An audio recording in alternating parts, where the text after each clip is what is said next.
Hello, everyone. I'm Donna Fiducia. And I'm Don Neuen. And this is Cowboy Logic Radio. Cowboys didn't dance, didn't wear designer shirts. When their hearts were filled with memories, their bodies filled with hurt. They would sit around the campfire and exchange a piercing glance. Back when the West was really wild, cowboys didn't dance.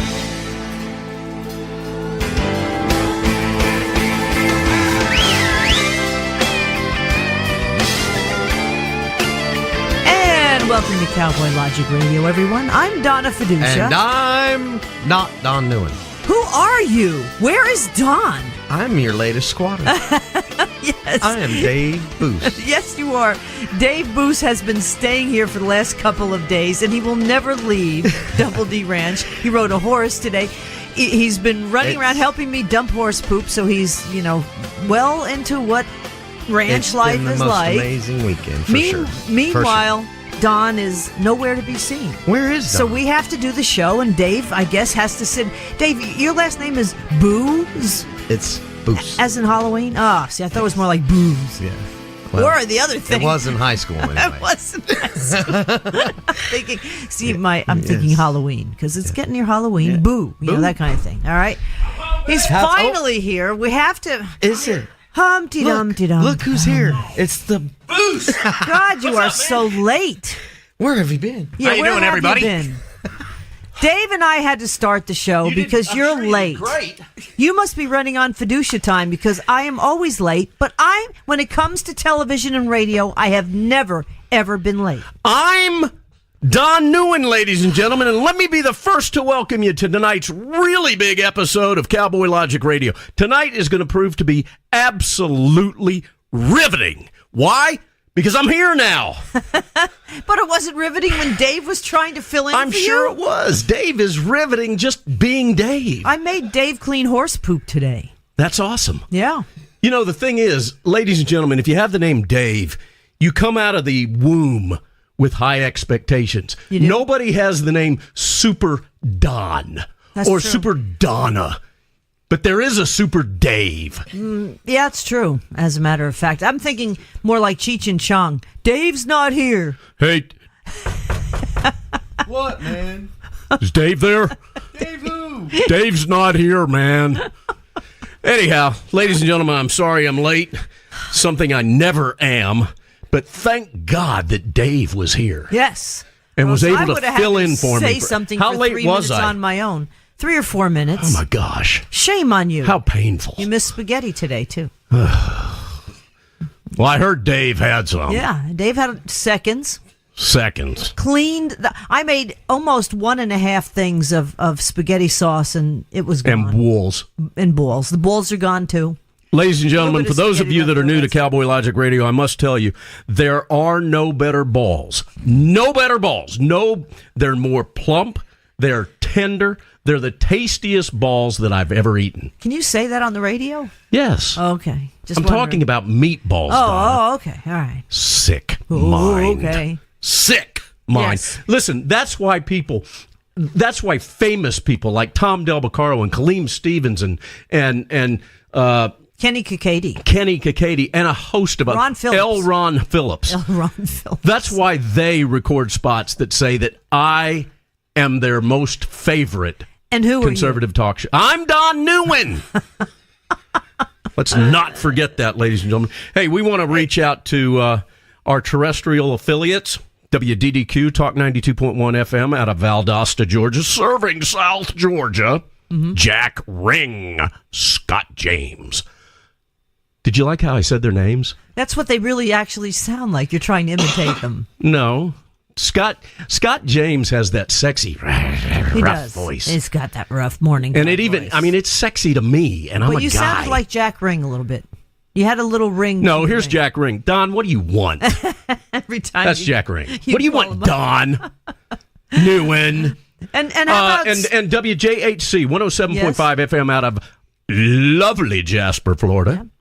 And that's kind of where Dave's from. Yes, Dave's not far from there. Dave's not there, though. He could hit a 9-iron to the Jasper station. That's true. He could. And that's that's fake news, ladies and well. gentlemen. Dave doesn't even hit 9 irons. He skips that, goes right to the sand wedge. Oh. I wish I knew what you were talking about, but I could care less. WLBB, 1330 The only AM. sand wedge I know of is the one that Look found at Donna step on me. Tiger Woods' face from his ex-wife. Yeah. Yeah, that became a weapon. WLBB, 1330 AM and 106.3 FM at a lovely Carrollton, Georgia. Oh, I must say Steve hello. Braddock. I don't know the guy's name, but I'm going to say hello to the guy that I met at Home Depot in Carrollton, Georgia, because he saw my Reagan picture on my... Well, in fact, I You don't have have it Farm on Girl today. on I had it today. on. I had it on earlier today. The Cowboy Logic Reagan long sleeve T-shirt at Home Depot, and he saw it and he goes, "I like your shirt." And I explained to him that we host the show, and he goes, "Oh, I know who listen to Don that Neuen show." is. No, he Did he didn't say that? No, he didn't. But he didn't know that now WLBB can also be heard on 106.3 FM, which is a huge powerhouse. You can pick it up in a much larger area. Is that on around FM? Carrollton, Georgia. Is that on FM? FM. 106.3 Then we have to FM. talk like this. Yeah, it's true. We have to be very cool. So, check. Hey, talk like WLBB they do on NPR. Hey. Well, Shveti. the House Oversight Congressional Shveti. Committee may look into Uranium One. They may. But they might not. But if you're listening on NPR, who cares, right?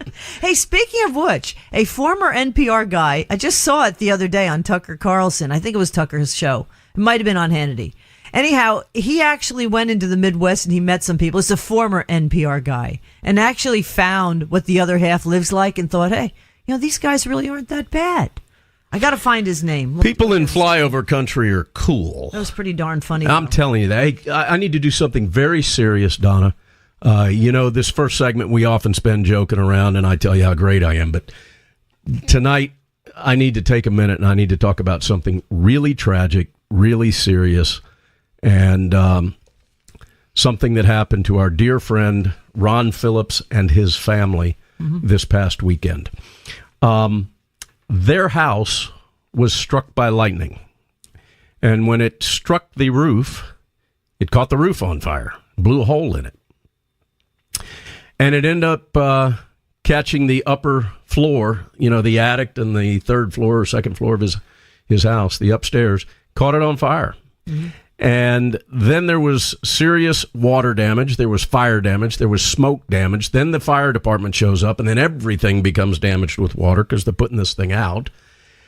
His rafters are toast, and sheetrock it's a disaster. His home's ruined. Belongings, everything. And one of the things that affects all of us in his home was this is where Talk America Radio broadcasted from. All of the equipment, all of the servers, all of the programming, everything was damaged when his house was hit by lightning this past weekend. And so many of you may already know that both of the streams that are on Talk America Radio, both the Justice stream and the Liberty stream, they're down right now. And they're down right now because all the equipment was damaged by the lightning strike. Ron and his family, thank God, all of them are okay. Matt Locke was staying there temporarily as well. He's down here doing the blaze. And they all got out okay. Thankfully, this could have been catastrophic with regard to his family. Well, ironically, I think they were out at something, I don't know whether it was for the blaze or not, because Rocky Stucci and Matt Locke, and of course, L. Ron Phillips, are working on this great Blaze radio show on Saturday morning. Yeah. The Conservative Cartel. So Matt is staying with Ron, and I think they were out at some other radio thing Saturday night, some party. And they got home late. Right. And thank God they did, because he hadn't gone to sleep yet. Mm-hmm. And so, at any rate, ladies and gentlemen, I wanted to explain to you why the Justice and the Liberty stream are down. We are still running the WDFP stream. We've still got the stream that's coming from JHC and DDQ and LBB. So you're going to have some of the programming. But right now, the Ron Phillips family are trying to rebuild their lives.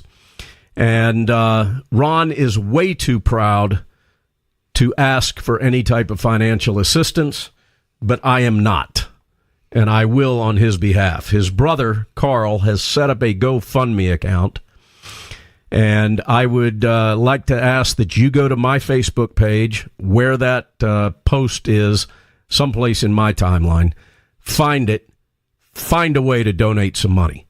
If you enjoy listening to this network, do the right thing and help out.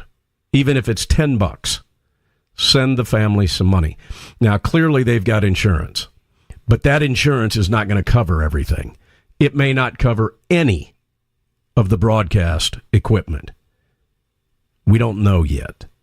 But the bottom line is this. This is a gentleman that has unselfishly given of his time, his resources, and his money to this network. I would like to ask any of the show hosts that are hearing me talk about this, please do the right thing and send in a donation to the family.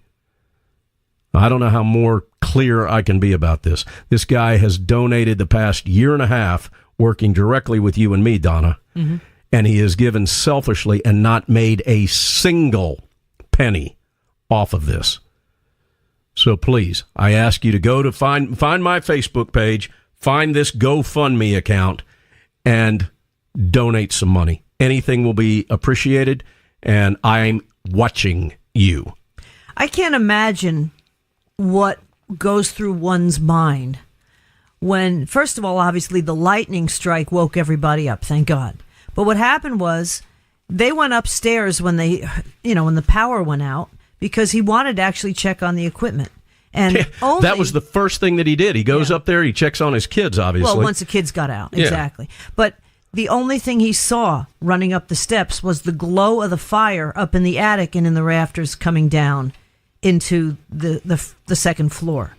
And, I mean, what goes through your mind, I cannot imagine. Matt Locke went up there and grabbed some stuff that he could as well. Because that's where Matt was sleeping. Yeah, and but thank God everybody got out okay. And again, go to your Don's page. It's on my Facebook page. You're gonna have to scroll down because I put pictures of meatballs, marshmallow bunnies that have been squashed to look more like Kim Jong-un. You really put some goofy stuff on your page, I must say. That's because I'm Don Neuen. Yes, and then our dog Tucker, who wouldn't get out of the truck. True. But there is one serious post on that page, ladies and gentlemen. It's the GoFundMe page for the L. Ron Phillips family. And again, I'm expecting you guys to do the right thing. That's a lot. I don't mean to come off like a smart aleck here, but there's a lot of people that benefit from this network. And Ron Phillips has never asked for a single thing in return, not from a single show host or a listener. No. So I'm asking you to do the right thing. He's just a great guy, great family, too. So when I was doing my NPR voice before, I actually was reading something that might be happening. The House Oversight Congressional Committee may look into uranium. Wait a minute, Donna. I want you to read this, and then I'm going to respond like the colorization that I usually do, but I'll do it in the NPR mode. Well, that's pretty much the whole thing. Go ahead. House Oversight Congressional Committee may look into Uranium One. Finally. Wow. Now, we'll check in with Charles Ortel on the Clinton Foundation and Hillary's antics. When Secretary of State, which includes the Uranium One deal. Uranus One. No. 20%. What's the matter, Donna? I wonder if Did I throw you a curveball there with the Uranus One move? I wonder if people on NPR actually start laughing after a while. No, because there's not a single person at NPR that has a personality. Do they have any sense of humor? No, they don't even have a personality. They're cardboard figurines. Oh, okay. Well, anyhow. They're marshmallow bunnies. We'll be talking about Uranium One, the Clinton Foundation, with Charles Ortel coming up at the top of the hour. Schvetty. Yes. Very schvetty. No, don't say the next I'm not gonna say it. Judicial Watch. The State Department has revealed it has yet to process 40,000 of the 72,000 pages of Hillary Clinton records that the FBI just happened to find last year. Funny how that happens. I mean, I know. I heard something today that just cannot be true. That was funny how that happened. This cannot be true. This has to be a rumor. I didn't check it on Snopes. Not that I trust anything that Snopes has. But James Comey went to Iowa. What happens in Iowa? Corn grows. Besides that, that's where presidential elections Yeah, we know. start. We all know that. What about it? James Comey went to Iowa. Okay. You Point. think James Comey's going to run for president? No, he's not going to run Okay. for president. He just went to Iowa because nobody else wanted to see him. Okay. Well, that's not what people are saying. Okay. Well, I'm sure he's running for president. Anyhow, 72,000 pages of Clinton records that the FBI has recovered last year, but they're still saying, well, it's been a year, but we can only process 40,000 of them right now. This includes Uma Abedin's emails that were on her hubby's laptop. Wait a minute, right there. Ladies and gentlemen, this is the Uma Abedin update brought to you by Milano's Pizza in LaGrange, Georgia. Back to you, Donna. You should not even put Milano's Pizza in the same sentence with that woman or her husband. No, Milano's Pizza is so good. Well, they do have that wieners even at Milano's Uma Abedin Pizza, don't can't they? affect it. Okay, fine. Ask Dave. Dave, did you enjoy Milano's Pizza this past weekend? Why, yes, I did. And on a scale of 1 to 10, how much did you enjoy Milano's Pizza? 14. There you have it, ladies and gentlemen. Super Dave Boos has said that Milano's Pizza ranks at 14 on a scale of 1 to 10. Well, what did you have, Dave? You had the He had the Cajun carbonara. chicken. The Cajun chicken, that's Oh, right. yes. I had the Dave, say it. carbonara. I had the chicken carbonara. Say it, Dave. It was the Cajun chicken fettuccine, yes. That's right. Yes. Right. Feta cheese. The Cajun chicken feta cheese. This is just getting too silly. It is It not. really is. So anyhow, It is not. this includes Uma Abedin's emails that were on her hubby's laptop. Who's her husband? Who's her hubby? The Wiener. Yes, Anthony Weiner. The big Wiener. So Judicial wants them released in a timely manner. I want to know one thing. Where is Jeff Sessions? Has anybody seen Jeff Sessions? Well, he was. Jeff Sessions, I think he might be over in the Department of Justice, and he's probably sitting around, and he's working on some things like MS-13, and he's working with Donald Trump, Yeah, I and saw he's the got MS-13 all thing. kinds of embedded liberals that are sitting in the Department of Justice, and they are doing everything they can to work against Jeff Sessions and all of the good things that good people would like to do. Okay. But Clinton tried to delete 33,000 emails. That sounded exactly from her like Jeff Sessions. That's true. He is talking about MS-13 lately, so he's been on TV, but, he needs to get cracking on this other stuff. I'm sorry. There's a lot of bums that I have seen when I drive into work and back out of work on Fulton Industrial near the bridge of I-20 Sleeping that under are the bridge. drinking bottles of MS-13.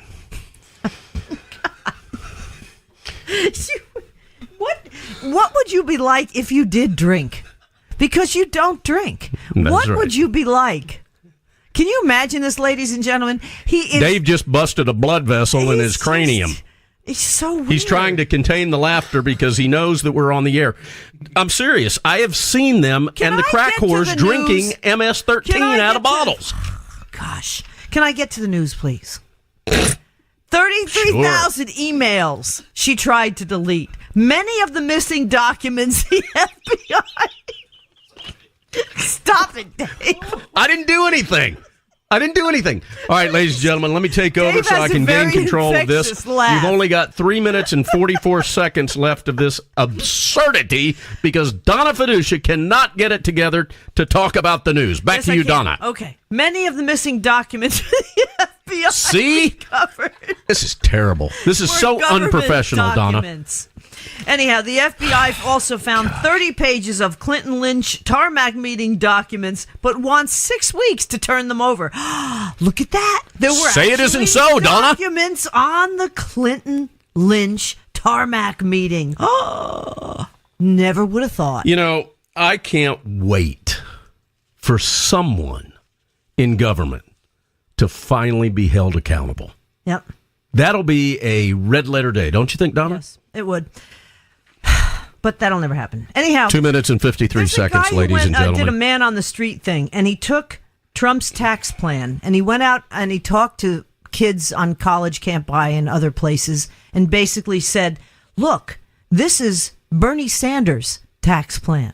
And they all said, oh, it's great because, the evil 1%ers and white privilege and all this other stuff needs to stop, and we need to tax the rich, and the middle class is getting screwed. And it was Trump's plan, right? Exactly. It was Trump's plan. Who was this that went out on the street? I don't know who it was. It was some guy did a man on the street. It wasn't the dude that we always talk about? No, it's campusreform.org. That's yeah. It was great. It was great. You want to find out how stupid people are? Yeah. Get a mic and go out on a sidewalk. Or how stupid they'll act when they see a mic. Remember the ones that were saying that there ought to be a white privilege tax imposed on white people? Yeah. And the white money, people are saying, yeah. Yeah, I think that'd be a great idea. Oh, my gosh. We're doomed. We are doomed. We really are totally doomed. Hey, somebody had a senior's texting code that I thought was pretty darn funny. Although maybe not so funny anymore now that I'm getting senior. older. I know. Donna gets AARP mail. I know. IMHO, in my humble opinion, is for seniors, is my hearing aid on. Very good. Did you make that up? No. Okay. Somebody texted this. Oh, you have a list. I have a list. BFF, best friend fell. BTW. I've fallen and I can't get up. Bring the wheelchair. Wait, what was that one? BTW, by the way. Yeah. Bring the wheelchair. Oh, man. This is so wrong. TTYL. Talk to you later? No. Talk to you louder. I don't know why. I just saved it and I thought it'd be funny to use. I thought it was pretty funny. There's other ones. But you know what I like more than anything? When we're doing a show and you laugh uncontrollably. That's the first time that's happened in a long time. That has never happened in my 30 years in New York. Ever. Until you started co-hosting with me, by gosh. No, you know what we used to do to make us not laugh? Is do that Austin Powers thing. Margaret Thatcher naked on a cold day. Margaret Thatcher, that's what we would say off the air just before we had to go on the air to try not to laugh. That is, Donna, who do we have coming up tonight? Get me out of this segment. Like I mentioned, at the top of the hour, we will be talking about the Uranium One deal, the Clinton Foundation, and there's nobody better to talk to about that than Charles Ortel. So we'll have him at the top of the hour. Let me say his name. Charles Ortel. There you go. And say the big name of the Academy Award-winning producer that we're going to have right after the break. He did Schindler's List, Rain Man, Jurassic Park, just to name a few, and the Dinesh D'Souza movies. And Dinesh is coming out with a new one. That one, GERALD R. MOLEN, will also be producing. GERALD R. MOLEN. Yep. We're going to talk to Jerry Molen coming up after the break about the Weinstein situation and producing Dinesh's new movie. Ladies and gentlemen, before we go to break, I'm telling you, go do the GoFundMe for Ron Phillips' family. We'll be back. Cowboys didn't dance, didn't wear designer shirts. Their hearts were filled with memories, their bodies filled with hurt. They would sit around the campfire and exchange a piercing glance. Back when the West was really wild, cowboys didn't dance, yes. When cowboys didn't dance, didn't wear designer shirts. When their hearts were filled with memories, their bodies filled with hurt. They would sit around the campfire and exchange a piercing glance, yes. Back when the West was really wild, cowboys didn't dance.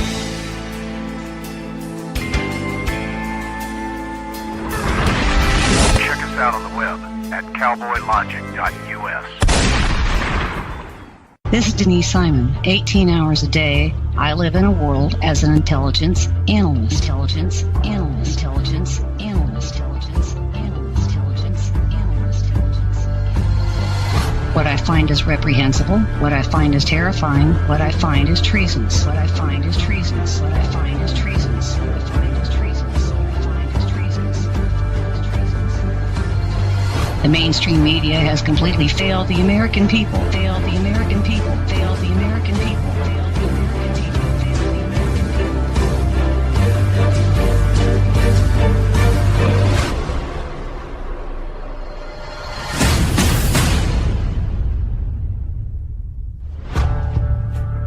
people. Join me for the Denise Simon Experience every Thursday night at 9 p.m. Eastern.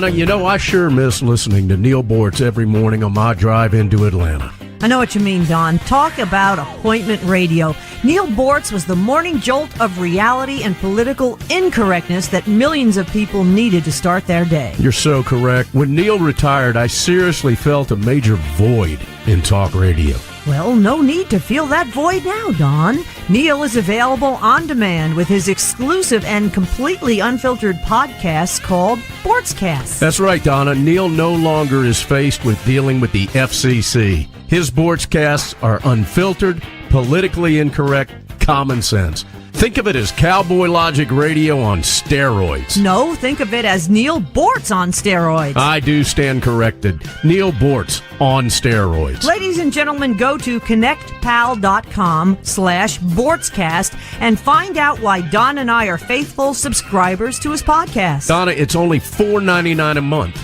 $4.99 a month. Chump change. To once again listen to Neil Bortz, my radio hero. He's my radio hero, too. Go to connectpal.com/Bortzcast right now. Sign up and experience Neil Bortz again like never before. connectpal.com/Bortzcast. Sign up today.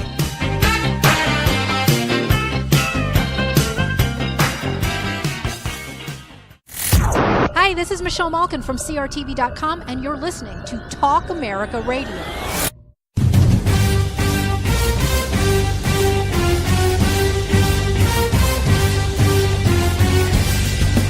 This is Don Neuen, co-host of the Drive Time Sit Rep.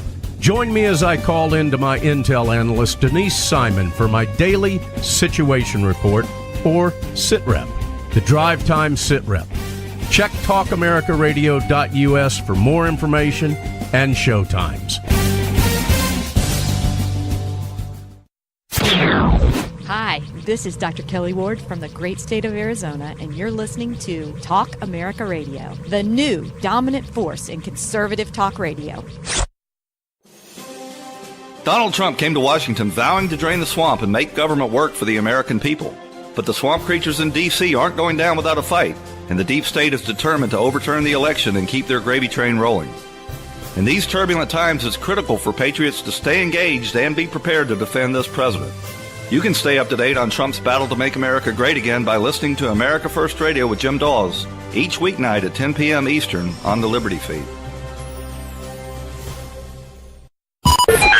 Hi, this is Denise Simon of the Denise Simon Experience. You are listening to Talk America Radio, the new dominant force in conservative talk radio.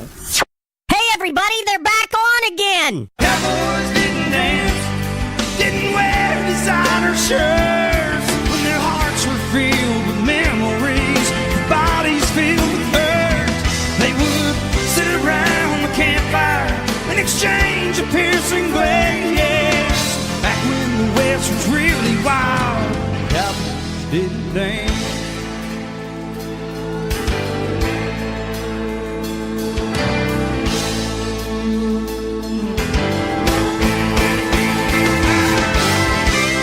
Welcome back to Cowboy Logic Radio. I'm Donna Fiducia, along with Don Neuen, and our very special guest this half hour. Don's trying not to blurt out his name, Jerry Molen, because he's trying to be It's because suave I've got and debonair. Nope, that's not it at all. Not it at all, Donna. What is You it? could not be further off the mark. What is it? It's because I respect this man so much, I'm going to behave. Okay. That's the reason. So, ladies and gentlemen, my name is Don Neuen. There you go. There you go. Okay, and we are talking with one GERALD R. Molen. Jerry Molen, folks, you might not know his name, but you know his works. And I'm telling you, it is a who's who of Hollywood. Rain Man, Schindler's List, Jurassic Park. You produced also the documentary film of Obama 2016, Obama's America, during the 2012 presidential campaign. That's the Dinesh D'Souza movie, and his subsequent films that are spot on accurate that followed up that first one as well. Yes, Don, you had something else to I add? have my hand up, Donna. Okay. Mm-hmm. Jerry, I got to tell you, we've got a guest tonight in the studio. His name is Dave Boos, B-O-O-S. And I have the honor of working with this gentleman at Star Coaches. He is one of the drivers. He spends the majority of his year out on the road driving through the state of Montana. Okay? And, bless your heart. Yeah. So the reason that I'm bringing this up, Jerry, is that last night he's spending the weekend with us in between tours. And last night, instead of sitting around and having fun and doing whatever you would do when you have guests over, here's what we did, Jerry. We said, sit down on the couch, and we're watching Hillary Clinton's film that you directed, or that produced. Dinesh D'Souza's. And I'm going to tell you something. Mind blow? For sure. Okay. Mind blow. How old are you? I'm 41. He's 41 years old, Jerry. He didn't learn any of this in school. Yeah, they've changed history. The fact I believe. Oh no. Yeah, absolutely right. It's unbelievable how they're rewriting the history books. The KKK was Democrats formed to try to keep blacks from getting guns after they were freed. That's why they're so anti-Second Amendment. It's unbelievable. And the look on Dave's face is like, oh, wow. I didn't know any of this stuff. He'd only gotten about 3 hours of sleep the night before, and if we'd have been watching Blacklist or if we'd have been watching anything else on either, I think we watched it on Amazon, and Jerry, we did pay to watch it, by the way. At any rate, if we'd have been watching anything else, he would have been sawing logs about 20 minutes after it started. He was glued to it. Mm-hmm. And just wanted to let you know, you've now got another Dinesh D'Souza, Jerry Molen fan in Dave Boos. Exactly. Jerry, let me continue just giving a little more background on you. You got into the movie business by changing tires on studio trucks, but you're really like Alfred Hitchcock, really. You have appeared in cameos in several of your films that you produced, including Rain Man, Days of Thunder, and Jurassic Park. The name MOLEN can be seen painted on the front of a large black cauldron in the movie Hook as the camera pans across the pirate docks in Neverland. That is so cool. And I still, Jerry Molen, want to die bloody in a movie. I want you to make that happen. I don't care how it happens. Next to Nesh I want Susan, to die bloody in a movie. You got to be in it, Donna. Okay. Got my AfterCard. I want to get more than my 50 cents of residual from the Equalizer going back 30 years. One of these days. Save that money. Save that money. Be careful. I'm putting it in my 401k. Anyhow, Jerry, we did want to have you on for obvious reasons. You know inside Hollywood scoops probably more than anyone else. Tell us your take on what you feel about what went on with Harvey Weinstein. Well, he got caught. Mm-hmm. I can't think of another way to put it because, simply put, our culture has changed in America, and I'm one of the senior citizens, and I'm very, very upset over it because if nothing else, what this did is it should be waking up a lot of people because it's not just entertainment. It's academia. It's any place in government, our business, judiciary, military, religious circles. I mean, if you stop and think about all the little incidents that have taken place that we know of, and the one thing that the Harvey Weinstein issue has brought to bear is it's going to open up a lot of doors. It's going to make a lot of people cringe. There's probably a lot of people right now, especially of the male gender, who are really, really nervous about how somebody's going to hold their tongue, or whether they're going to decide that, well, maybe this is the time that I too should come out and tell the world what I've gone through. This is so sad. Besides being sickening, it's sad because it shows that the success of in this case an American can go south so fast. And what they bring with it, and how they treat people. Harvey Weinstein, he always had a rough reputation for being. These are my words. This is just my opinion. I don't know the man. I've never worked with the man. I never desired to work with the man, and I wouldn't have worked with the man. So let me preface all by saying that. But the guy had a reputation for being nasty. A lot of people like to say, well, no, he was just tough. Nah. There's a difference between being nasty and tough. I look at my old Marine sergeant. He was tough. I look at some of the old production managers, other line producers that I knew in Hollywood. Some of those guys were tough. Then there's also those guys that are just nasty because they're in a position where they can be. Not because they ought to be, but because they can be.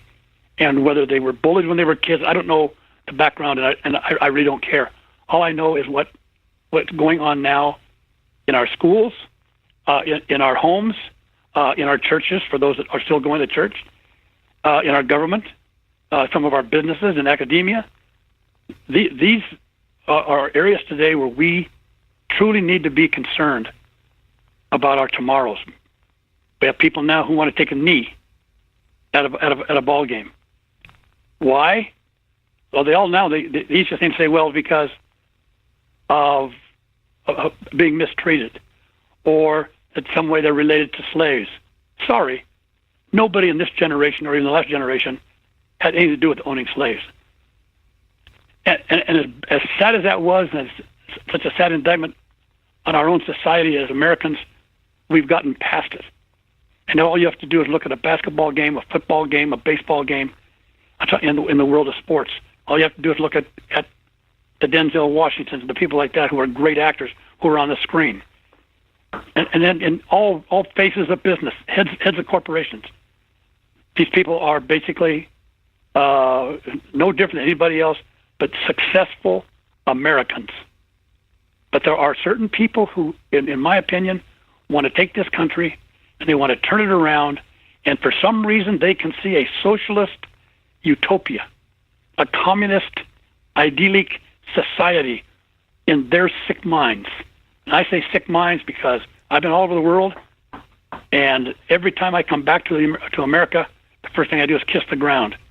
I'm grateful, thankful, and appreciative to my dear Father in heaven for making me an American.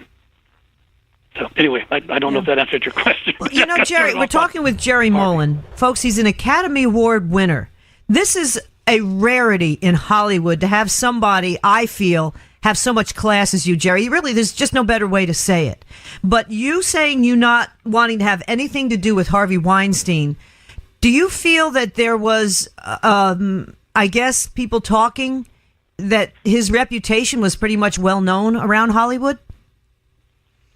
Well, I think there were two reputations. Probably there were the people who were on the inside who knew what he was doing, and their biggest failure was not stepping up and either saying something or trying to do something to stop it, or maybe try to get the guy some help.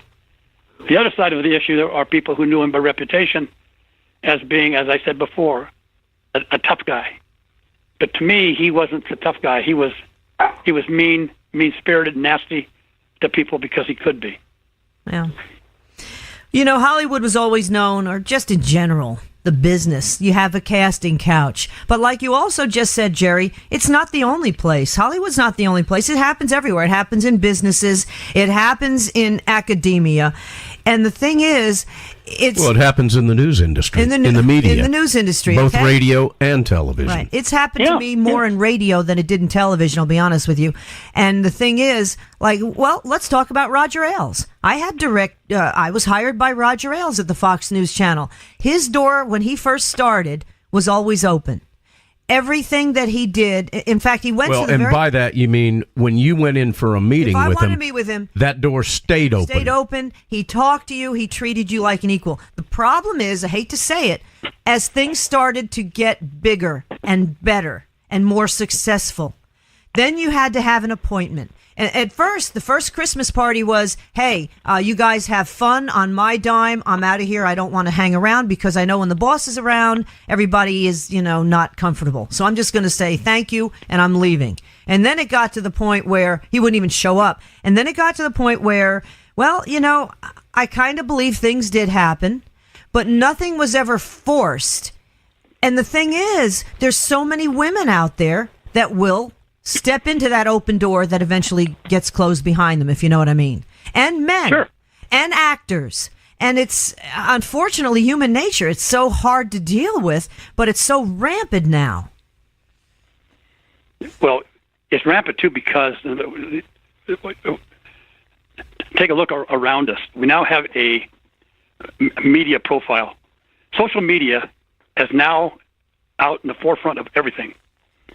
It doesn't matter who you are or where you are 10 seconds away from, being realized on the East Coast or the West Coast or 3,000 miles away from where you get up in the morning. Social media has changed all that forever. Yeah, that's true. But don't you think that would make people actually be more on their best behavior? I think it brings out stupidity in people. You've got everyday people doing the dumbest things. Some of them get killed. They take movies of themselves doing stuff and they get killed. You're absolutely correct.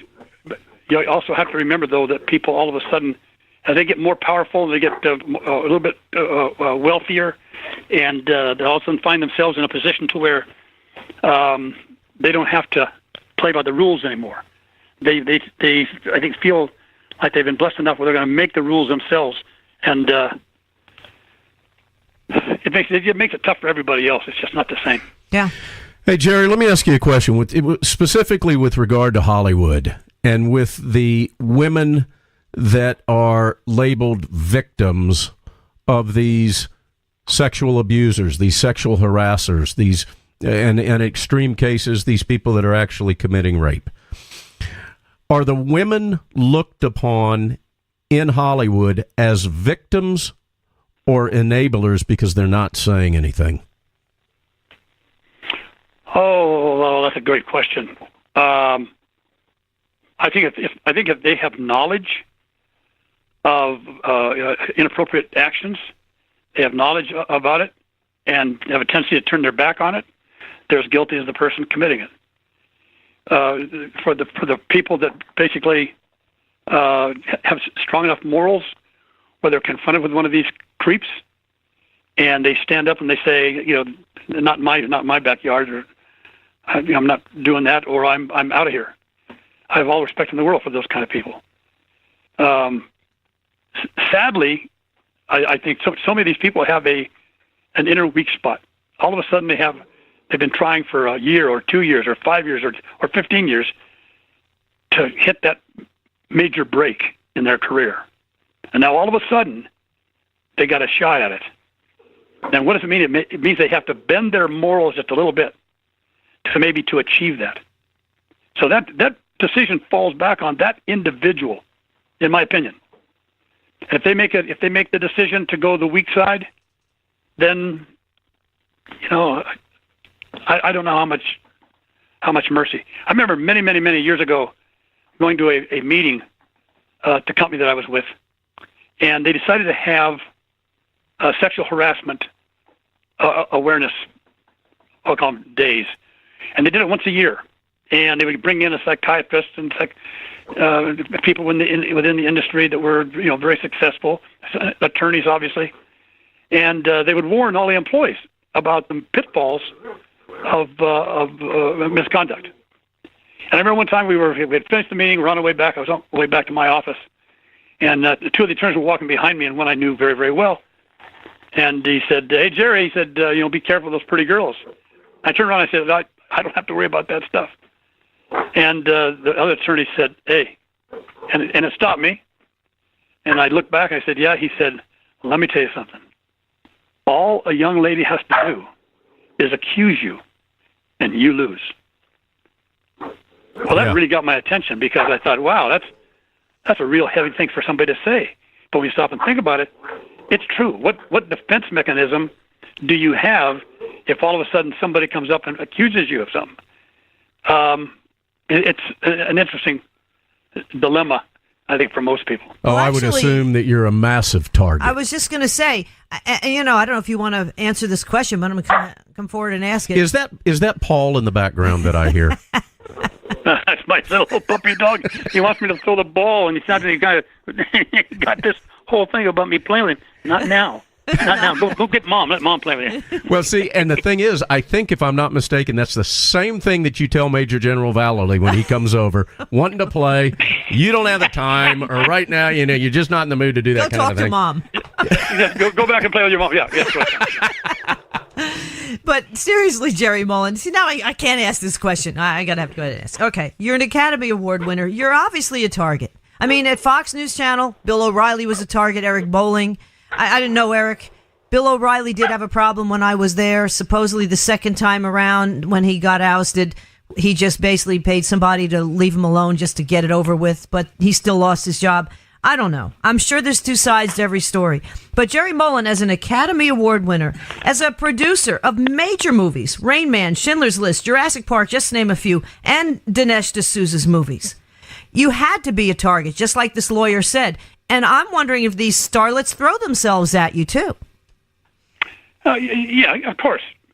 Sometimes for the wrong reasons. It's just, am I or is anybody else a door to their golden walkway? I've just never been interested in playing those games. I've been married for 63 years to the most dynamic lady in the world, and my feelings for her have never changed. And we're old folk now. We're when you look up the Clairol ad for how to treat gray hair, we're models. I mean, we can do that stuff. But no, I don't. Well, and you also have integrity. You have class and you have integrity. But here's the thing. Then you get up there after Donald Trump got elected, and Ashley Judd's up there going, "I can be a nasty woman." And Don said, "Yeah, she's a nasty woman, but she takes her clothes off every chance she gets on screen." And so how do you have? I mean, all right, so maybe they messed around with Harvey Weinstein in private, but I guarantee you the money he paid them, they easily would have done the same darn thing on camera for everybody to see. That's what's so scary. Probably you're right. No, absolutely. It's just that there are some people who are going to play the game their way. They need to have it set up their way. They need to feel like they're the conqueror, the great romantic. And for some reason they've got this sick idea on how that should work. Yeah. And there's a big hotel. Go ahead. I'm sorry. No, it's a big hotel suite in Hollywood or New York City or something like that. That's one thing. Or is it in a little tiny motel in some small town across America? It's in my years I've seen the games. And it was never my business to get my nose into it, to say yay or nay to people. But it taught me who I wanted to hang out with. Yeah. So, ladies and gentlemen, we're speaking with Gerald Molen. Jerry Molen, an Academy Award winning producer and director. He's also not director. All right, not producer. director. I'm trying to give you an extra award here. I know you are, but that's not fair to the guys that direct. Okay, good point. Producer. I want to bring up something, Jerry, that I want to remind the listeners that we have immortalized, and that is a speech that you never gave, that we had you give on Cowboy Logic Radio. Ladies and gentlemen, if you will go to the Cowboy Logic Radio archives and click on Gerald Molen, there will be a speech that he was scheduled to give for a high school commencement. And at the last minute, they felt like he was a bit too conservative to give this speech. And so it sat dormant for a number of years until one afternoon we called up Jerry and we said, would you ever want to actually give that speech? And he did. And so we have archived that. So I encourage all of you to go to the archives, click on his name, Gerald Molen, and then listen. All you got to do is scroll through, because you'll find all of the times that he's appeared on our shows. Scroll through and find the one about the speech that was never given. And Jerry, I will go to my grave being grateful that you honored us with that speech. It meant the world to us. Yeah, that was the highlight of our show, really. A huge highlight of our show. We've been doing this now for 5 or 6 years. It was awesome. Jerry, what year was that supposed to be when you were supposed to talk to that high school in Montana? Oh, 5 years ago, 6 years ago. See, that's what gets me. This is just snowballing into just a degradation of our education system that I'm starting to sound like my mother. These kids today don't know what's going on. And I truthfully, Jerry Molen, feel for our children and our grandchildren, because I really think, despite the fact that Donald Trump is there, that he might just be a speed bump on the road to, unfortunately, leftism that's going to really take over this country. Yep. Because it's, the education system's so dumbed down, as evidenced by your Dinesh D'Souza movies. Now, Dinesh has a new book out, correct? I believe he does. He has a new book. It's called The Big Lie. The Big Lie. Is that going to become a movie? Well, we're working on it. We're hoping so. I say we are working on it. Right now, he's working on it. He's trying to put it all down on paper on how he wants to see it. They've had people out looking at various locations on how they might want to put this whole thing together. Any chance somebody's going to die bloody in it? Well, I don't know that. I don't know that scene is in there yet.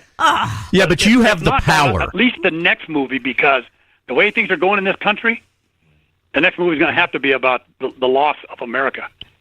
We better wake up, and we better wake up fast, because I don't like what I see.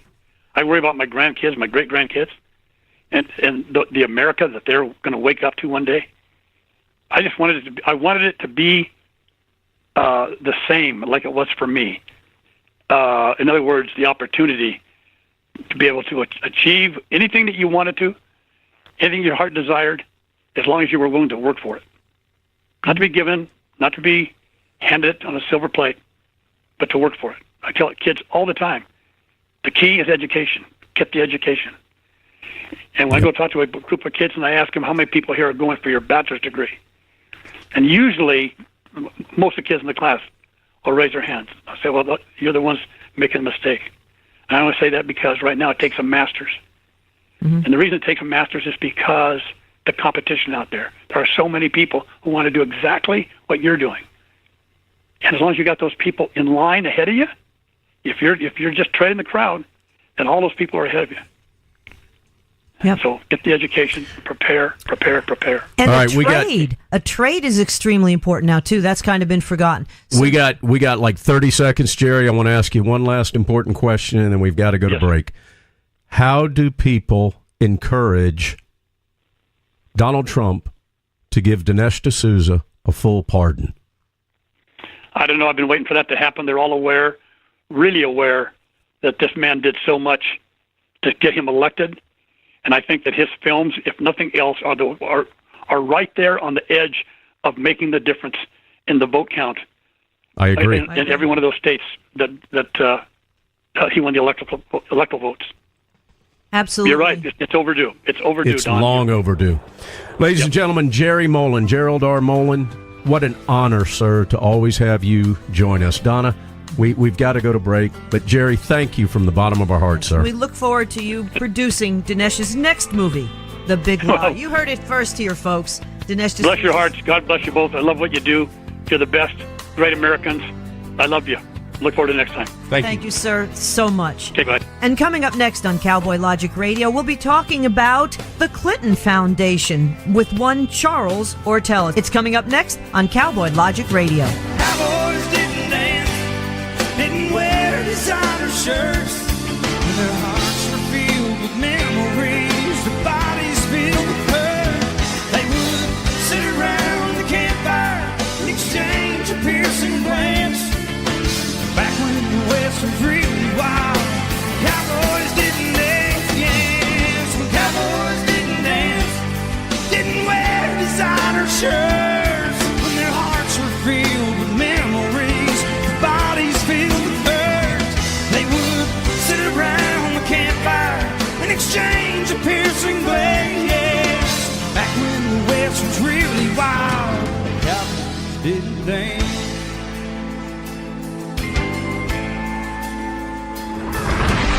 Check us out on the web at cowboylogic.us. Hello, everyone. I'm Donna Fiducia. And I'm Don Neuen, and this is Cowboy Logic Radio. Cowboys didn't dance, didn't wear designer shirts. When their hearts were filled with memories, their bodies filled with hurt. They would sit around the campfire and exchange a piercing glance, yes. Back when the West was really wild, cowboys didn't dance.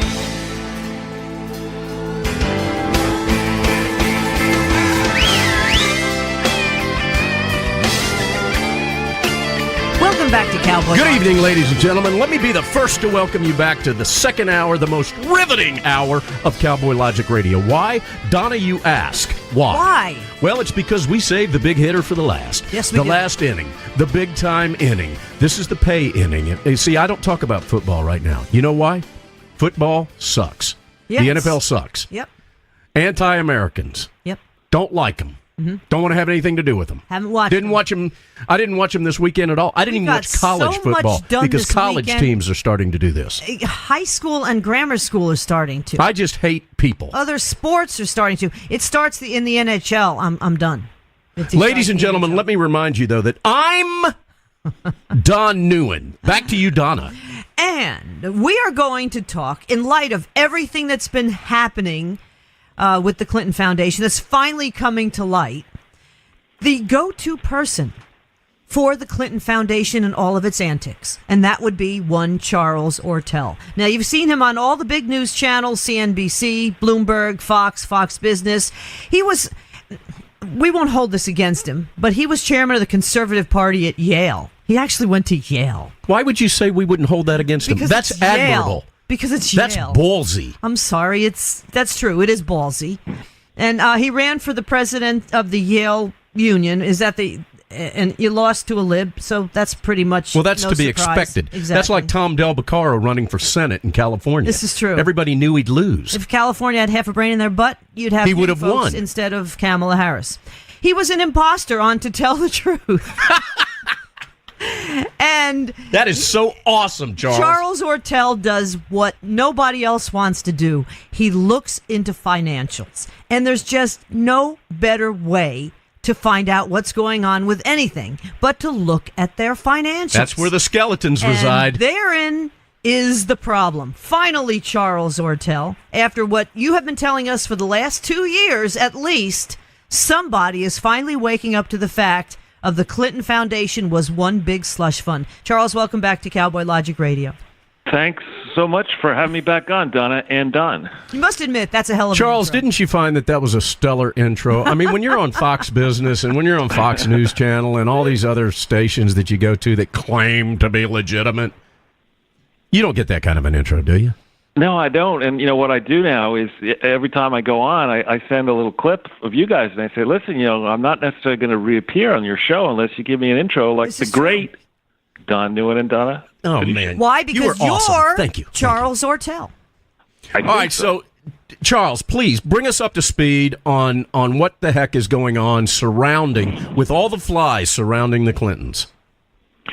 All right, so what I think happened here is that the Clintons were very lucky, frankly, in 1992. That George H.W. Bush, if you think about it, he cost us all a lot of money, those of us who pay taxes, a tremendous amount of money, breaking his pledge.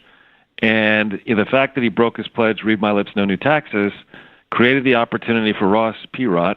And he came in, and I think he was really sort of a precursor for the movement that Donald Trump ultimately took to victory so many years later.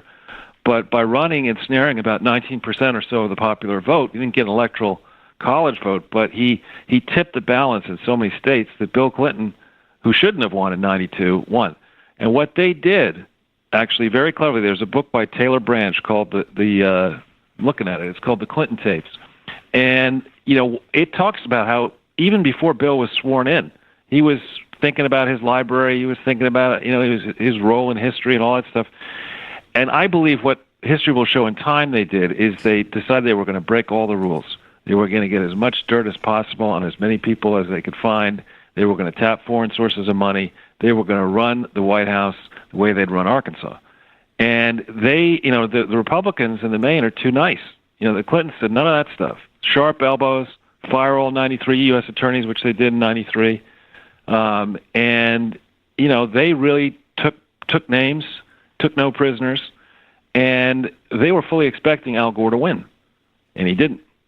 So much like, as I suspect we'll find out with President Obama, much as President Obama may have done here, making Donald Trump's life miserable in the first few months by having all these holdovers and doing everything he could to retard Donald Trump's ability to make things move, I think that Bill Clinton, and probably assisted in that by Hillary, did what they could to ensure that George W. Bush's first months were rough, and inserted as many people as they could into the apparatus, arguing that many of these people who really were, you would regard them as political appointees, were more given career roles. So they burrowed into the IRS, and they burrowed into the Justice Department.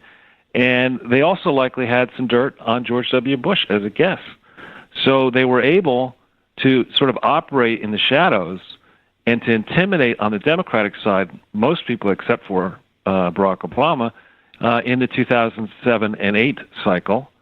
Then she was able to leap in as Secretary of State and cut off all inquiry of what may have happened by way of foreign money going into the Clinton campaigns, the Democratic campaigns. She was able to cut that off for 4 years, and you know, all the while these people are burrowing deeper and deeper into justice, into the IRS, into the FTC, into other regulatory apparatuses, and it's tough to get. It's very tough even for the sitting president of the United States.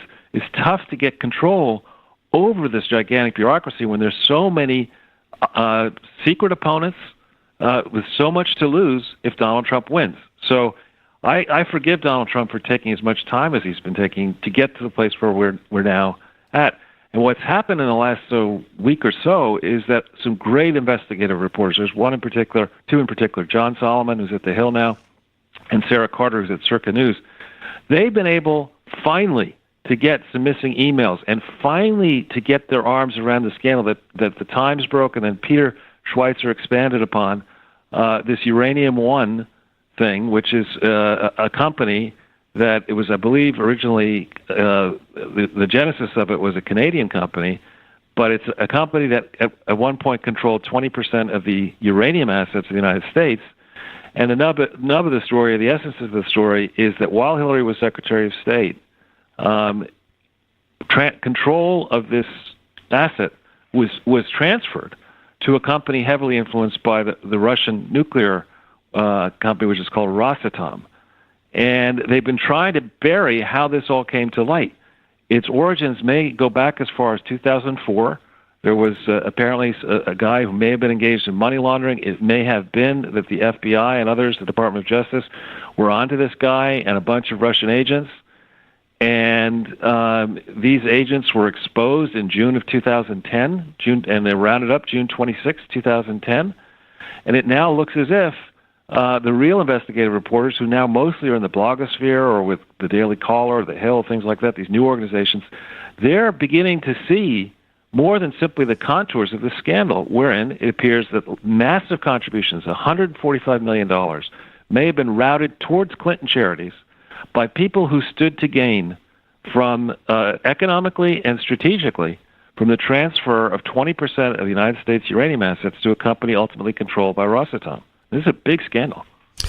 Ladies and gentlemen, we've got Charles K. Ortel on with us, the financial guru that, quite frankly, I wish was my CPA at times, that has been investigating and auditing the Clinton Foundation for, what, Charles, 2 to 3 years now? I started in February of 2015, so almost 3 years. And I think you mentioned Uranium One to us at least a year to a year and a half ago, if not longer. Charles, now I know you're not a scientist, you're not a physicist, although you may have one of those degrees with all the many degrees you've got. Can you explain to the listener in layman terms what not only the Uranium One deal meant to the national security of the United States, but as the pay-to-play type of a situation that could have kicked back if Hillary Clinton would have become the president of the United States? All right.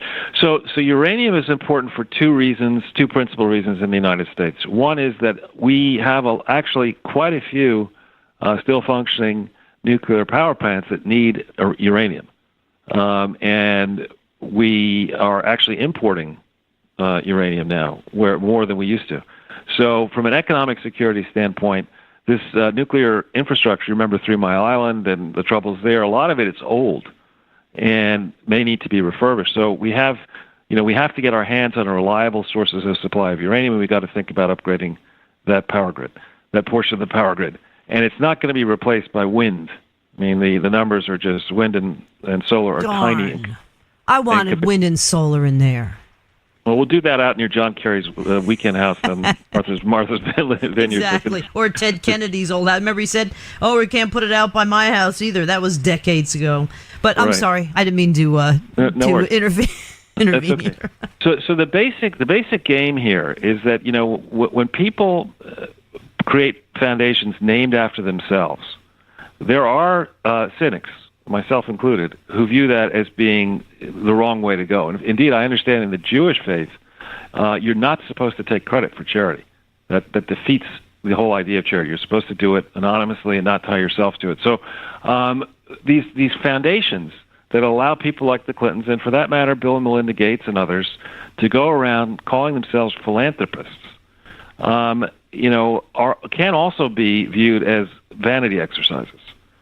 And when you look closely, as I have done, at the various donors to the Clinton Foundation now over 2 years, you see a large number of people who got enormous credit in the public domain for announcing that in future they might give money away, like Frank Juster is one example, the guy up in Canada. Sir Tom Hunter. He was only Tom Hunter until he said he was going to give a lot of money away, and the Queen of England said, all right, I'll make you a knight. And there's a Children's Investment Funds Foundation in the UK, same idea.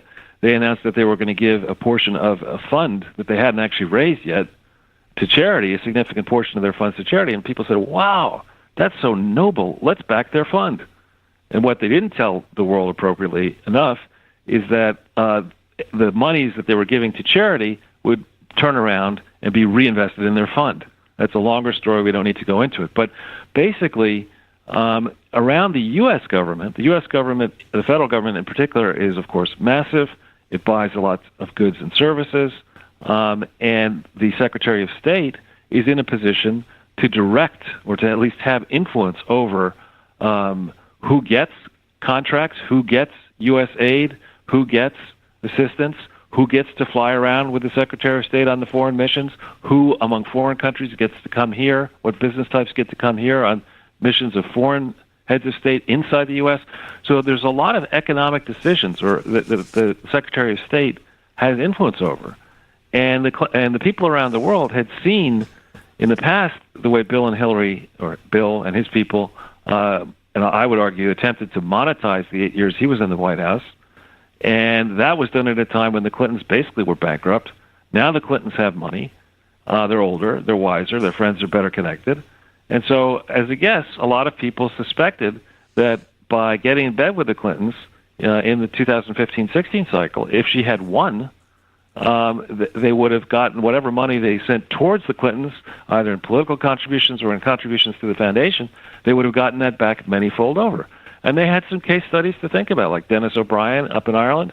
He has done very well for himself. He's made modest contributions to the Clinton Foundation and Clinton causes. And the U.S.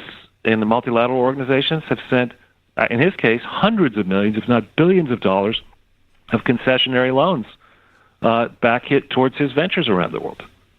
It's unbelievable. We're talking with Charles Ortel. You can find him at charlesortel.com, CharlesOrtel. Simple enough. He is on the leading edge, folks, of all this stuff that is going on with the Clinton Foundation, really has been for years. Charles, explain to me how on earth, I believe when Hillary Clinton became Secretary of State, she told Barack Obama that she was not going to have anything to do with the Clinton Foundation, which obviously didn't happen. But how on earth does she even have a foundation when she is Secretary of State? Well, that's a great question. So what happened was there was what was called a memorandum of understanding. That sounds really fancy, instead of a contract, Donna, I'm going to give you a memorandum of understanding.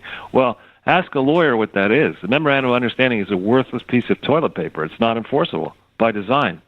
So the fact that they would have entered into a memorandum of understanding, which they did do effective December 12th, 2008, so after the election of 2008 but before the inauguration, should have sent all kinds of warning bells off around the system that this was an agreement in name only. They were up to something. When you look, as I have, and in the public, people can find what I found. When you look at the filings of the Clinton Foundation that were made in 2008, and they're almost a year late, concerning 2007. When you look at those filings in New York State on their website, in California, in Massachusetts, in Michigan, elsewhere, you'll see that the Clinton Foundation was fundamentally in distress.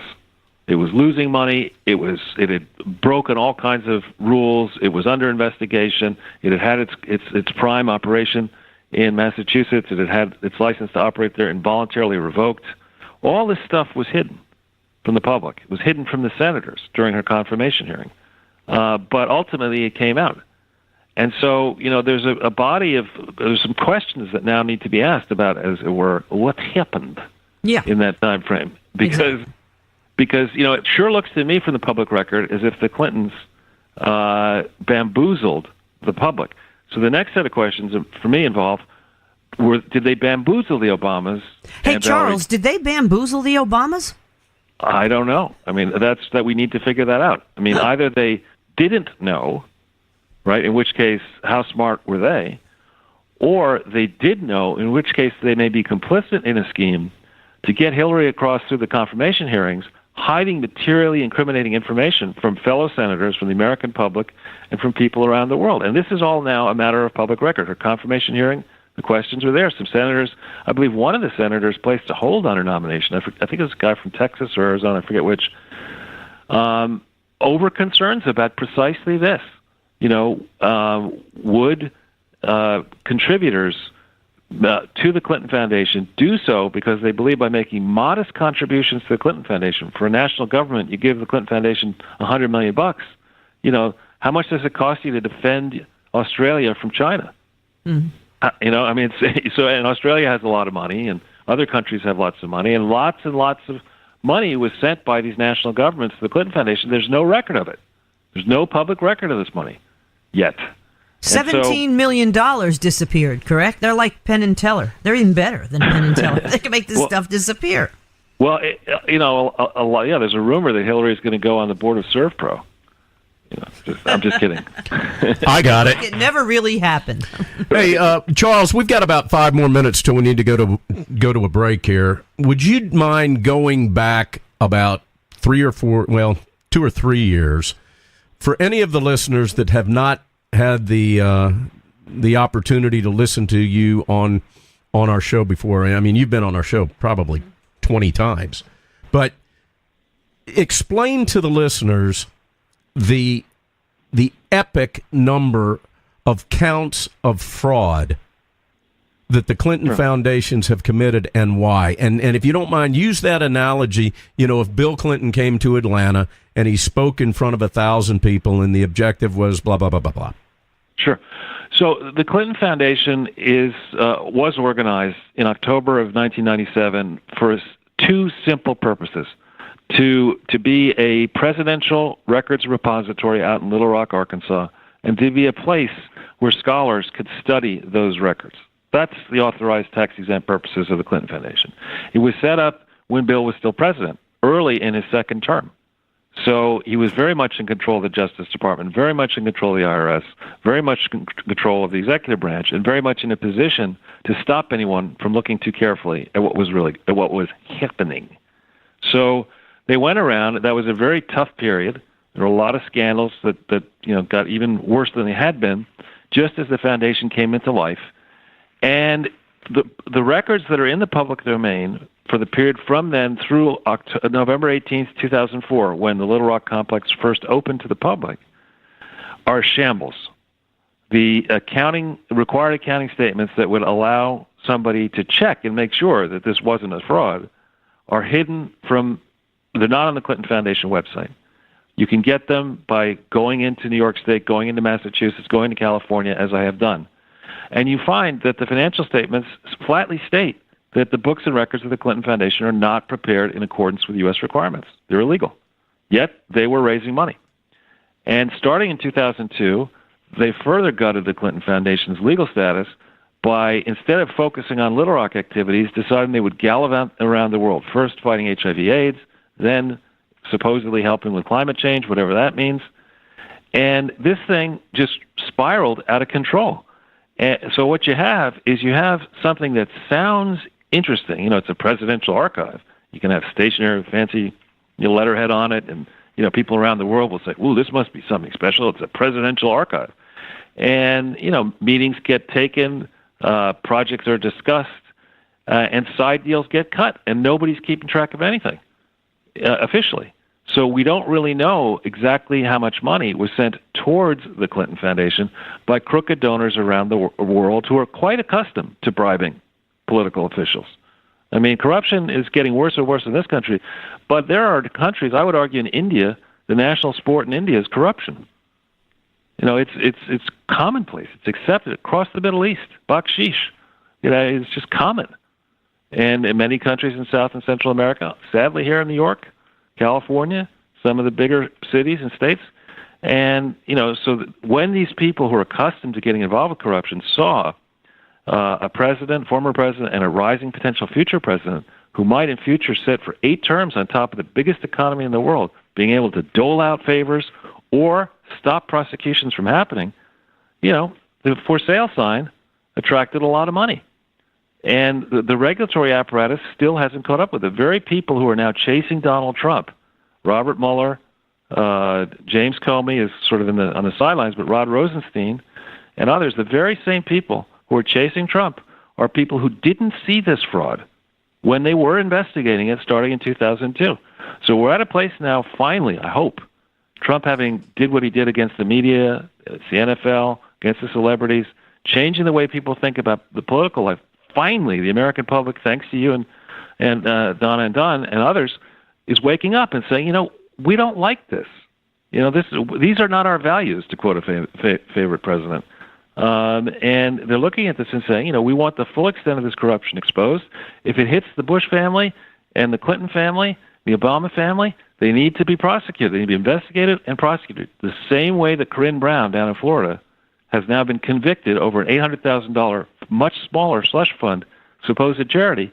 If the Clinton Foundation is a fraud, if it's proven to be a fraud, then these people need to be severely punished, including possibly jail time.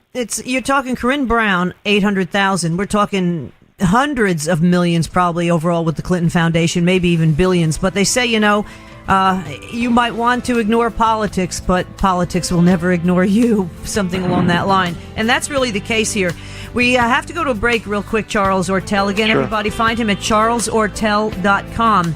And when we come back, I want to pick up on what you just said about Robert Mueller and Rod Rosenstein and what the Clinton Foundation has or hasn't really done to supposedly help people. And, of course, Mueller and Rosenstein's involvement in it. We'll be back with more on Cowboy Logic Radio with Charles Ortel right after this. Cowboys didn't dance, didn't wear designer shirts. Their hearts were filled with memories, their bodies filled with hurt. They would sit around the campfire. Hi, thank you for listening. My name is Ron Phillips, and I'm the owner and operations manager of Talk America Radio. It is with great pride that I offer you these two 24/7 streams of some of the finest talk radio programming in the country, but I need your support. Talk America Radio is a listener-supported network. That means we need your help to continue to offer the quality programming you're hearing right now. Please visit talkamericaradio.us and click the Support Us button. You can contribute monthly or send us a one-time amount. We'll put it to good use continuing to share the American voice. Thank you. Antifa is at war with your government. Antifa is an organization that claims to fight fascism, but is actually, the most fascist organization probably in the United States. Their only argument they really have is, we want to be the thugs in control and not you. They believe that right-wingers need to be stopped by any means necessary. The dangerous stuff is the media asking whether it's okay to punch a Nazi at the same time as branding everyone Nazis. If you are waving a Nazi flag, 1, you're a moron, 2, you're a terrible person. The ideology of communism was not defeated. There are plenty of stories of the homes of fascists being raided and all of their things being smashed. They're not freedom fighters pushing for less government. They're brainwashed communists trying to kill people. And at one point, you're gonna snap.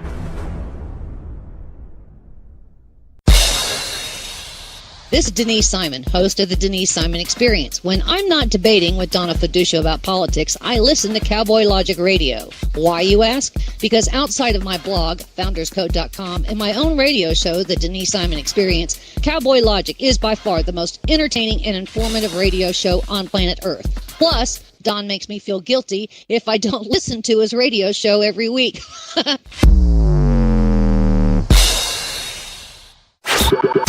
Hi, this is Captain Matt Bruce from the Captain's America Third Watch, and you're listening to Talk America Radio, the new dominant force in conservative talk radio.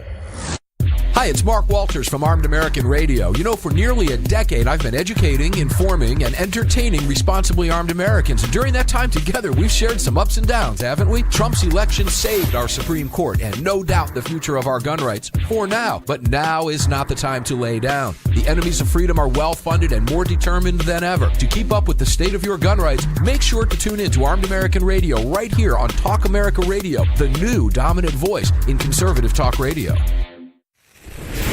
Hi there, this is Suzanne Shattuck, and you're listening to Talk America Radio.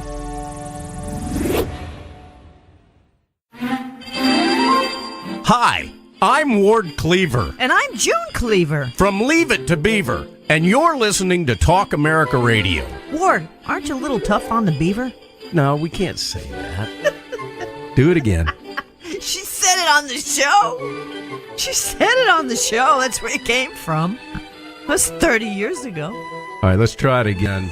Hi, I'm Ward Cleaver. And I'm June Cleaver. Try it again. Don't laugh. Okay, game face. Okay. Hi, I'm Ward Cleaver. And I'm June Cleaver. From the hit show Leave It to Beaver. And you're listening to Talk America Radio. Ward, don't you think you're being a little hard on the beaver? Hi, this is Dr. Kelly Ward, running for the United States Senate from the great state of Arizona, and this is Cowboy Logic Radio. Hey, everybody, they're back on again! Cowboys didn't dance, didn't wear designer shirts, when their hearts were filled with memories, their bodies filled with hurt. They would sit around the campfire and exchange a piercing glare, yes. Back when the West was really wild, cowboys didn't dance. Welcome back to Cowboy Logic Radio. Where is it? Where was it? I was ready for the... I psyched you out. Good evening, ladies and gentlemen. I'm still Don NEUEN. And you are who? Our guest? I'm Charles Stewin. All right, so listen. Charles Ortel. You know, over the break, ladies and gentlemen, you guys don't get to really see or hear what's going on. You never get to see what's going on, but you don't get to hear what's going on when we were on break. And I want to share with you something that Charles said to us during that 3 or 4 minutes that you were listening to promo advertisements and funny things and whatnot.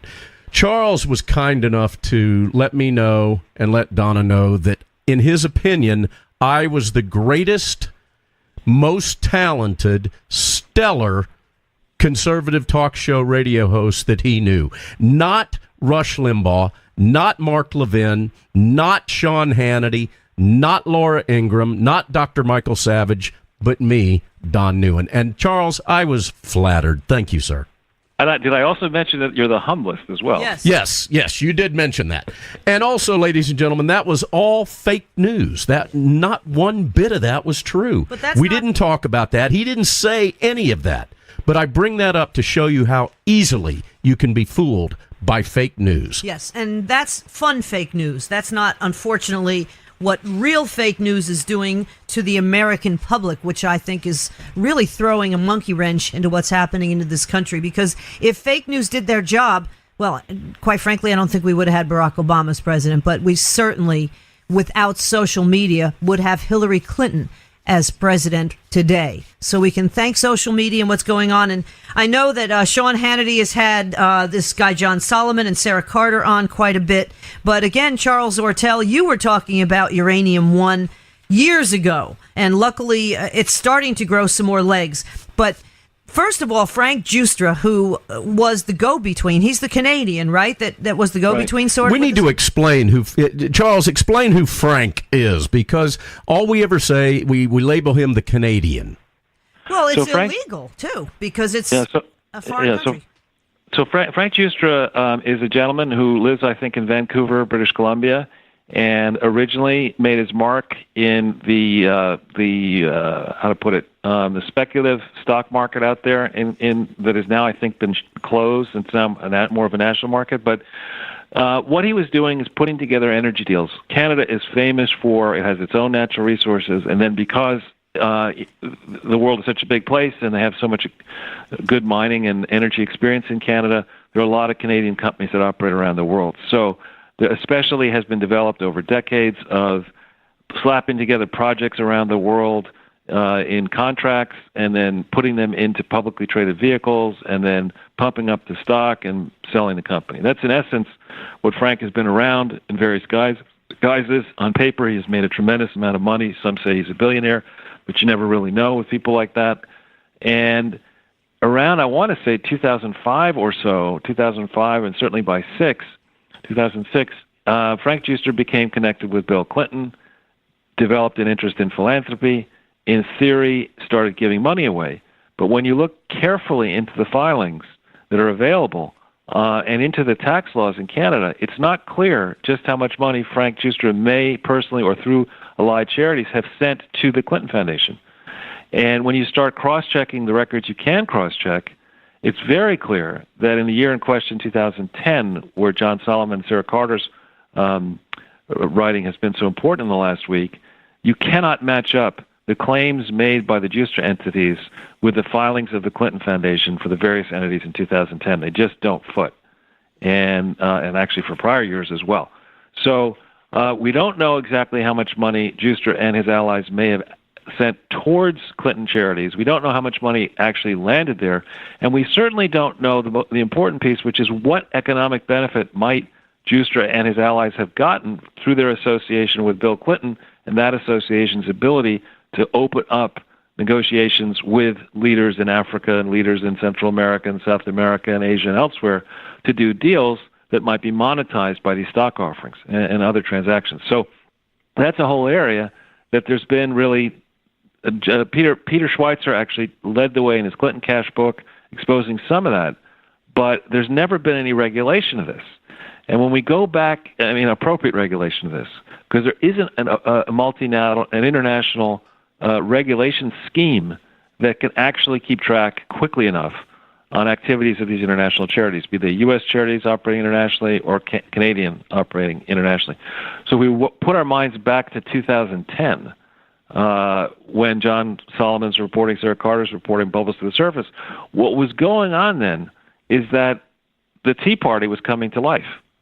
And as happened in 2016, the pundits were saying, oh, don't worry, this Tea Party, it's a flash in the pan, not representative of the public at large. Well, in the November elections, the Tea Party conservatives displaced a lot of people, and Republicans gained momentum.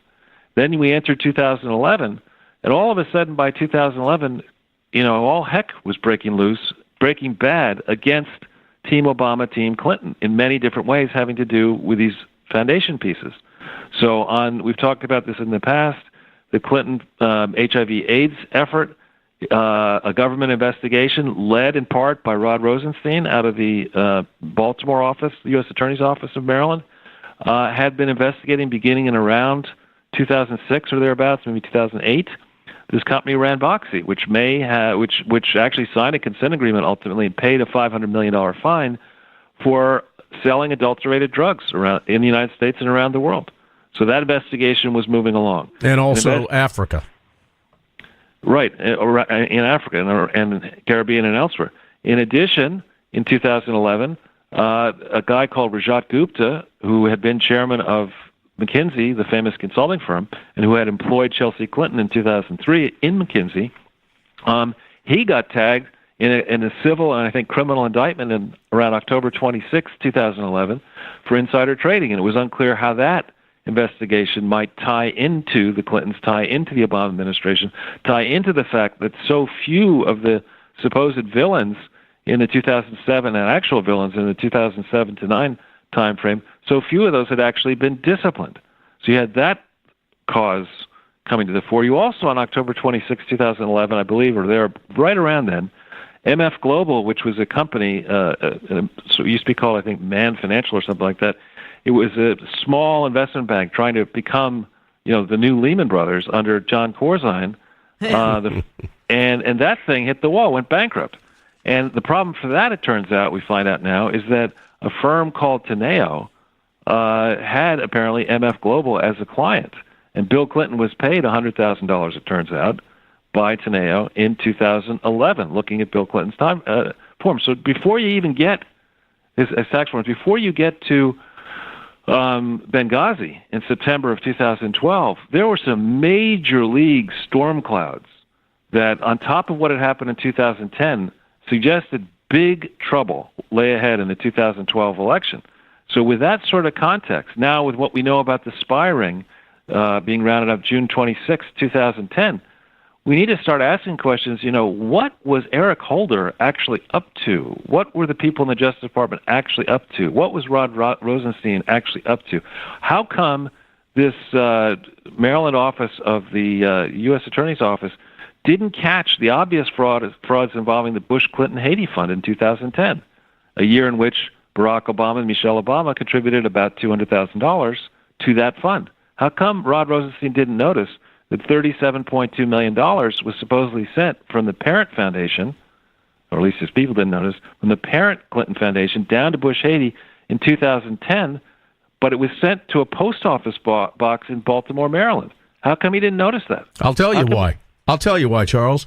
Because at that time, they all thought Hillary would be the president in 2016. She would be elected. Right, but that's why they didn't notice it. Right. So going back to your question, which I didn't answer, of the various felony charges. Now, in a charity fraud, if people get aggressive, the way the people did against Corinne Brown, they'll go after you for federal charges and they'll go after you for state charges. And the Clinton Foundation, you can go after them for international charges as well. Correct. But just focusing on the federal ones, what I see are wire fraud and mail fraud. That is where you solicit contributions and send money by the mail and by using bank wires, while the books and records of the foundation are materially false and misleading. They omit crucial data. They have uncorrected data. You do that in connection with a disaster release like we just had in Puerto Rico and elsewhere. You raise money for a foundation. You solicit money for a foundation when the books and records are false and materially misleading, using the mails, using bank wires.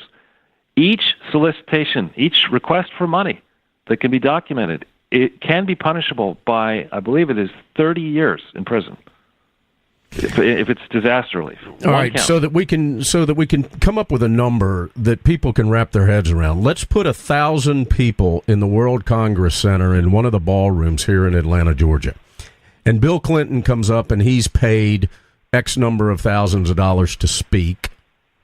And he's speaking to these 1,000 people, and he brings up the Clinton Foundation, and he asks those 1,000 people sitting at, circle 10 tables, if they would please make a contribution to the Clinton Foundation.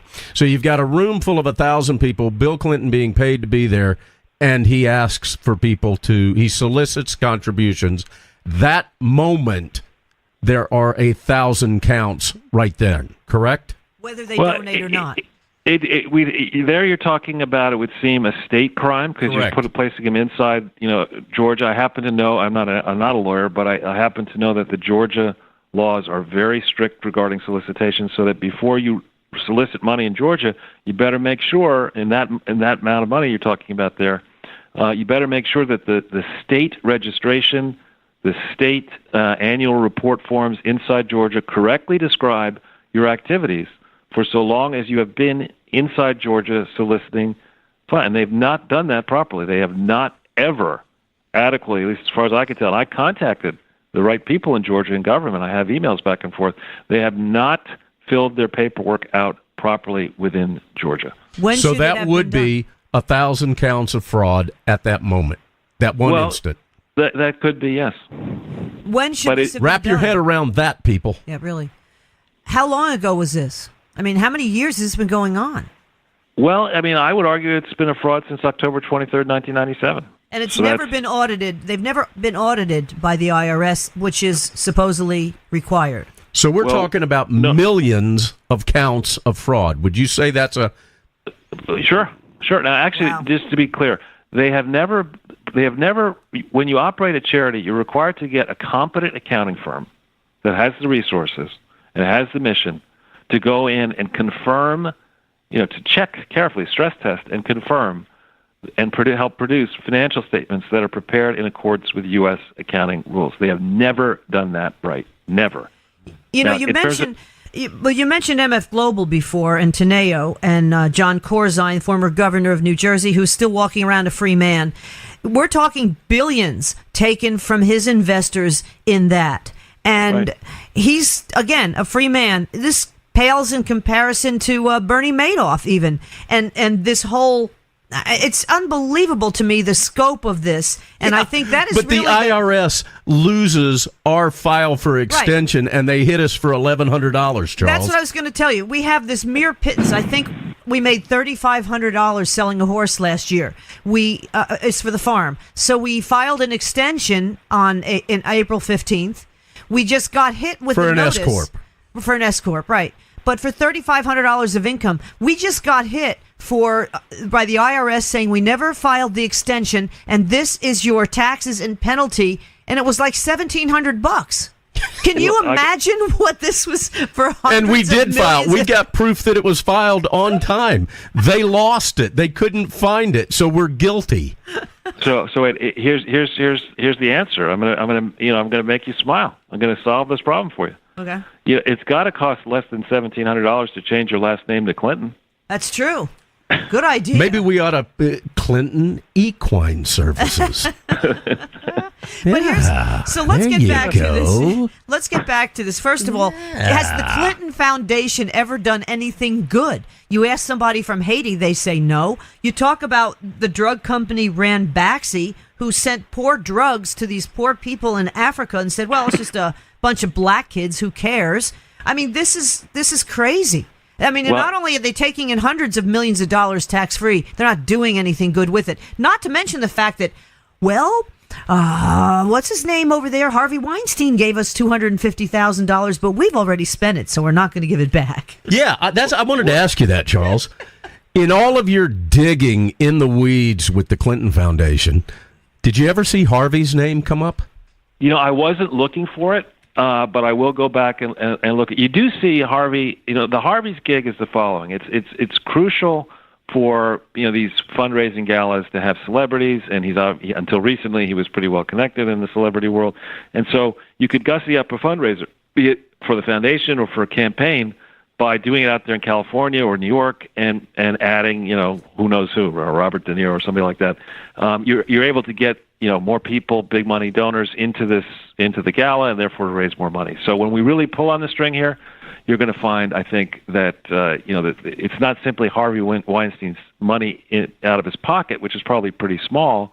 It's his ability to open purse strings, not only of the celebrities but of all the the agents and all those types, the investors in film. So. Yeah, I mean, have they ever done anything right? I mean, I jokingly coined this idea that I've come up with Ortel's first law, and I say that it's immodest to create a law and name it after yourself. But that law is simple. You take anything connected to the Clinton Foundation or the Clintons, you punch it in quotes into Google with the word fraud next to it, and see what happens. And I'll tell you, every time I do it, I find something interesting. For example... There's one little thing that sounds wonderful that he started doing in 2001 up in the Harlem office, supposedly. Of course, it was never registered to do this in New York properly, but he got together with an executive, and they were going to mentor, Harlem-based small businesses, and executives and students from NYU Business School would donate their time. And by 2010, you look at the report, this Clinton Economic Initiative, it was Clinton Economic Opportunity Initiative, the CEO, in quotes. And so they mentioned there that they did some project with a company called Seedco Financial. So I'd never heard of Seedco Financial, and I said, I'll apply Ortel's first law. And what do you find out? By 2011, Seedco Financial was tagged with fraud. And just at the time that, all these reports are being put together on the Clinton Foundation, the so-called 990, which is the federal tax return, you look at the chain of events from that period forward, and that's important because the 2010 return was amended in 2015, and they don't mention that they still have Seedco Financial in there, but they don't mention that the people running Seedco Financial had a serious problem in Upper Manhattan, where the Clinton Foundation was operating. So, it's as if the Clintons knew that the Attorney General in New York, the Attorney General in California, the Attorney General in many of these high-tax states was never going to tag him, and they had Lois Lerner in their back pocket until she was forced out at the IRS, and who knows who else they have in their back pocket at the IRS that Donald Trump hasn't been able yet to root out. Yeah, I don't know why Koskinen is still there, but that's another story. But Rod Rosenstein, why is he still there? Why was he there to begin with? And didn't Mueller have a lot to do? The whole thing, ever since Comey said he purposely leaked information to make sure there would be a special counsel appointed. How does the FBI even... the people that are the true good agents of the FBI must be going nuts. Because now you have Robert Mueller, who was heading the FBI, and then I don't know whether it was right after he left or not, but supposedly he had a lot to do with the Uranium One delivering some of the samples to Russia. And he's investigating the Trump's collusion with Russia? It's Fox watching the hen house.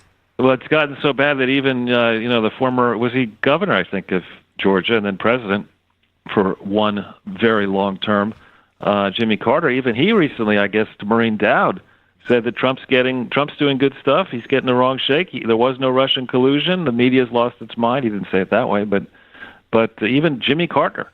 Well, I can explain that, Charles. Jimmy is senile. He didn't mean to say that because that's not what he was thinking. It was subliminal. It accidentally came out. I just don't understand this. And now there's even talk of yellow cake uranium, which is used actually for, nuclear bombs coming out of this whole Uranium One deal. And darn well it's going to make its way to North Korea and or Iran or both. Well, going back to base principles, I think your listeners are well in touch with real America, not fake news America here where I live in the West Village in Manhattan or California or Chicago or Dallas or whatever. And real Americans who meet real payrolls and pay real expenses with real money and worry about real retirement burdens understand that the system has failed all of us, even rich people. We're not that, except for the increased value in investments caused by lowering interest rates, real incomes are down for everybody and are under threat from technology and robots. And I'm sick and tired of hearing from these experts, most of them seem to be paid by the swamp, that everything's fine. Everything's great, And so I think what we're seeing here, thanks to what you do and your listeners, I think we're seeing that the people we've had a network moment. We're sick of this. We're not going to take it anymore. We don't want to hear from the establishment, the right, the left, the center. We want the same sort of pressures put on the political class to cut our taxes, get back the stolen money, pare down our debt, strengthen our military, fix the VA medical system, do the basic things that we have to do in our personal lives every day. And we're sick and tired of all the excuses and the fact that Congress seems to be on vacation more than it actually works.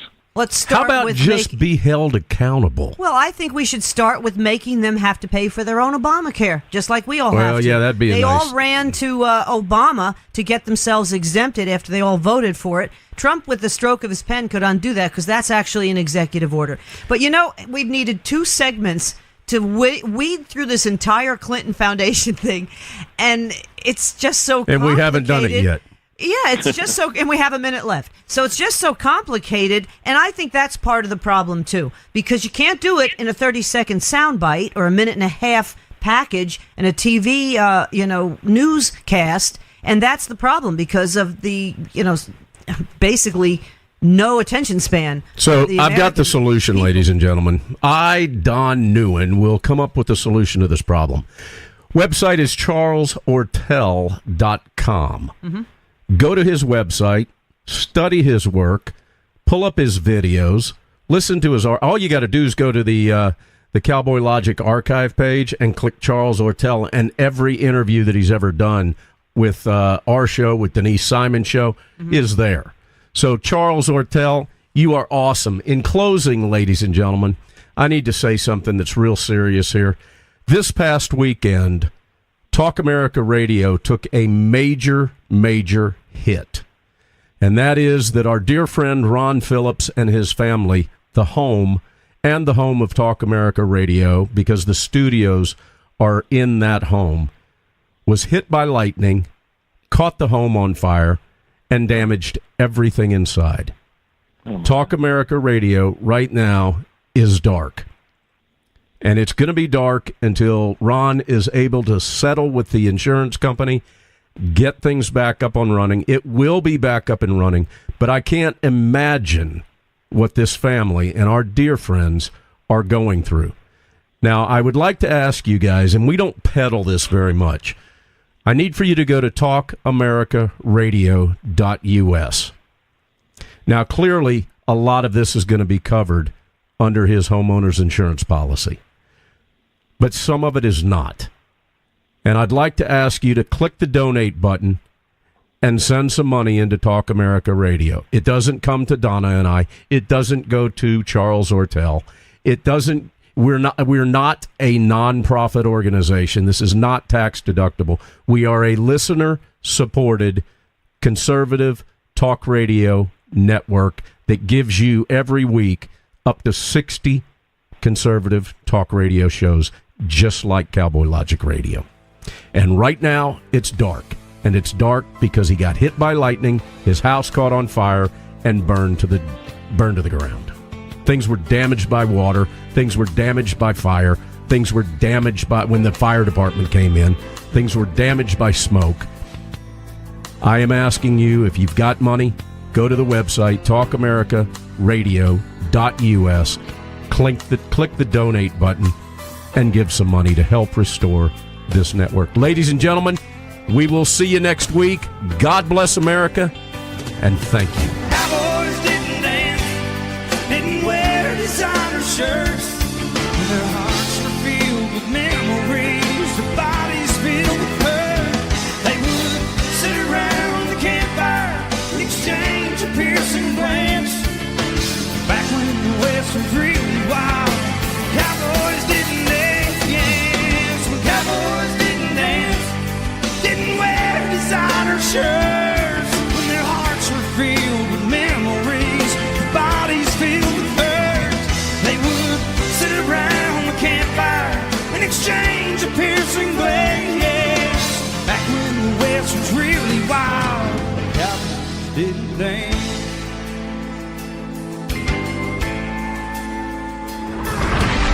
Check us out on the web at cowboylogic.us.